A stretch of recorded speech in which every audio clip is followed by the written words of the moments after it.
एक जंगल में ऋषि रहते थे, तो 12 वर्ष उन्होंने वृक्ष के सूखी छाल की पपड़ी पा करके और कठिन भजन किया। अब तो महा तेजस्वी हो गए। एक दिन काम प्रकट हुआ और कहा, क्या तुम समझते हो कि तुमने काम पर विजय प्राप्त कर ली? तो उनका एक काम क्या, हजारों काम पर विजय प्राप्त कर चुका हूँ। तो बोले, महाराज अब मैं अपने बाण संधान करता हूँ और आप संभालो अपने को। तो उनका, जाओ नहीं तो मैं भस्म कर दूंगा। इतना कह के चले गए। अब जहाँ जहाँ वो पपड़ी खाते थे वहाँ वहाँ हलवा घी का। ऋषि ने जब देखा कि वृक्षों के जितने वृक्ष उस जंगल में सब में हलवा लगा हुआ, तो उनका, मेरे तप से भयभीत होकर वृक्ष हमें लगता है कोई स्वादिष्ट पदार्थ देने लगे। अब वो खाने लगे। अब 10वें वृक्ष से जब पाया तो आधा किलो हलवा तो गया ना, तो अब हड्डी के ऊपर मांस बढ़ना शुरू हुआ। महीना हुआ, एक दिन छम छम छम छम पायल करती हुई और एक कटोरा लिए हुए, जे भी देखा ऋषि आ रहे तो ऐसे हलवा लगा के भाग। उनका, खड़ी हो जाओ, तुम कौन हो? क्या ये स्वादिष्ट पदार्थ तुम लगाती थी? उनका, हाँ।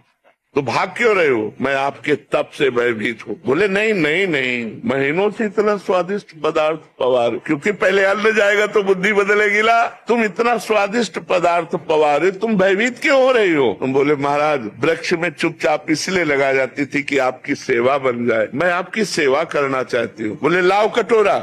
वृक्ष में लगाने की जरूरत नहीं है। अब रोज कटोरा लेके तुम ले आ जाना, मैं इस कुटिया में रहता हूँ। कटोरा लेके आने लगे। काम ने चैलेंज किया था, मैं अपना बाण संधान कर रहा हूँ, तुम सावधान। फिर एक दिन पूछा, तुम इस जंगल में क्यों रहती हो? तो उनका, मेरी माँ तपस्विनी है तो मैं अपनी माँ के साथ रहती हूँ। तो आखिरकार तुम्हें ब्याह तो करना ही पड़ेगा। ये तो माँ का विषय है, मेरा विषय तो है नहीं, ये तो माँ जाने। तो बोले, माँ से बात करके आप कल आना। बोले, अवश्य। दूसरे दिन पधारी। महाराज मैं निराश हूँ, ब्याह नहीं हो सकता। बोले, क्यों निराशा क्यों? बोले, माँ ने एक शर्त रखी है कि अपना मुंह काला करके मुझे पीठ में बैठाल कर और अपनी कुटिया से और मेरी माँ की कुटिया तक आपको घुटनों के बल चलना पड़ेगा और मैं आपके पीठ में, और ऐसा मैं आपसे करवाना नहीं चाहती। उनका, अगर संध्या काल में काम हो जाए तो? बोले, वो काल कोई भी हो लेकिन आपको ये करना पड़ेगा अगर ब्याह करना है। महाराज राजी हो गए। मुंह काला किया, पीठ पे बैठाला, घुटने के बल चले। और जब वहाँ पहुंचे तो काम खड़ा था। उसने कहा, ये मेरी रची हुई माया है, मैं ही हूँ इसका स्वामी। बोल, तेरी तपस्या कहाँ गई? ये कहो कि मैं तेरी तपस्या नष्ट नहीं की, केवल दिखाया है तुझे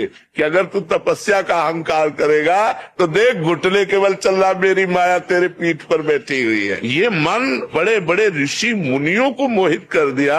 हम तुम तो बहुत छोटे लोग हैं, बहुत छोटी सामर्थ्य है, इसलिए भगवान का आश्रय ले लो।